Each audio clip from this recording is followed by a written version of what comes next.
San Josebes. Cada 16 de enero, la Iglesia Católica recuerda a San Josebes, presbítero. Martirologio romano, en Kandy, ciudad de la isla de Ceilán o Sri Lanka, en el Océano Índico, San Josebes, presbítero, de la Congregación del Oratorio, que se entregó con inusitado fervor a predicar el Evangelio de salvación a los católicos diseminados por aquellas tierras, confirmando en la fe a los que permanecían escondidos. 1711. Fecha de canonización: culto universal confirmado el 14 de enero de 2015 por el Papa Francisco. Nació el 21 de abril de 1651 en India. Fue el tercero de los 6 hijos del matrimonio cristiano formado por Christopher Bess y María de Miranda. Sus estudios primarios y secundarios los realizó en el Colegio de San Coale, donde los estudios se realizaban en 2 idiomas, el nativo y el portugués. Además aprendió latín. Posteriormente estudió humanidades en la Jesuit Goa University, especializándose en filosofía y teología en la St. Thomas Aquinas Academy. Recibió la ordenación en 1676. Abrió una escuela de latín en San Coale para los posibles seminaristas. Muy devoto de Nuestra Señora, en 1677 se consagró como esclavo de María, sellándolo con un documento conocido como su Carta de Esclavitud. Fue en esta época que él se enteró de las penurias de los católicos en Ceilán, quienes sufrían persecución de los protestantes holandeses al punto que por 50 años no habían tenido sacerdote en su comunidad. Pidió permiso para trabajar en Ceilán, pero le solicitaron fuera a Kanara. Aceptó, pero sus pensamientos y corazón estaban en Ceilán. Como vicario en Kanara, predicó, oyó confesiones, visitaba enfermos, ayudó a los pobres, rescató a cristianos esclavizados y trabajó para solucionar disputas jurídicas que interferían con la celebración de los sacramentos. Mientras, una pequeña congregación sacerdotal se había formado en Goa, teniendo la Iglesia de la Santísima Cruz de los Milagros como sede. El padre José se unió a esta congregación y fue elegido como su superior.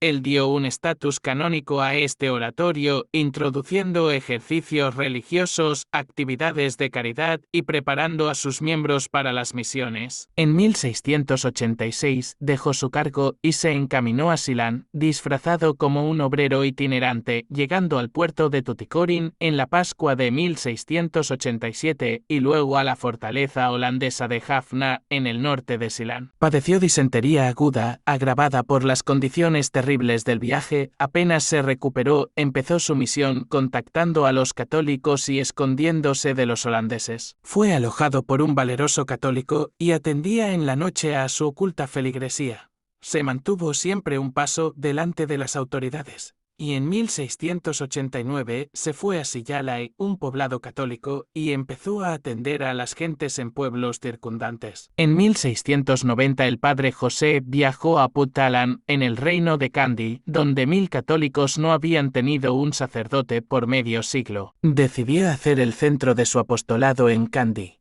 Y en 1692 se mudó para allá y pidió permiso al rey para trasladarse libremente en ese territorio. En lugar de ello, él fue aprehendido por imputaciones calvinistas de ser un espía de portugués. Ese lo encarceló con otros 2 católicos. Allí él aprendió Sinhala, el idioma local, y apenas los guardias de la prisión redujeron su vigilancia, construyó una choza de iglesia y posteriormente una iglesia que dedicó a Nuestra Señora, empezando así su misión, convirtiendo a otros prisioneros. En 1696 el reino de Kandy estaba sufriendo una seria sequía y el rey pidió a los monjes budistas que oraran a sus dioses para que lloviera. Nada ocurrió. Entonces el rey se volvió hacia José, quien erigió un altar y una cruz en el medio de un área cuadrada, y oró. Una lluvia abundante empezó a caer.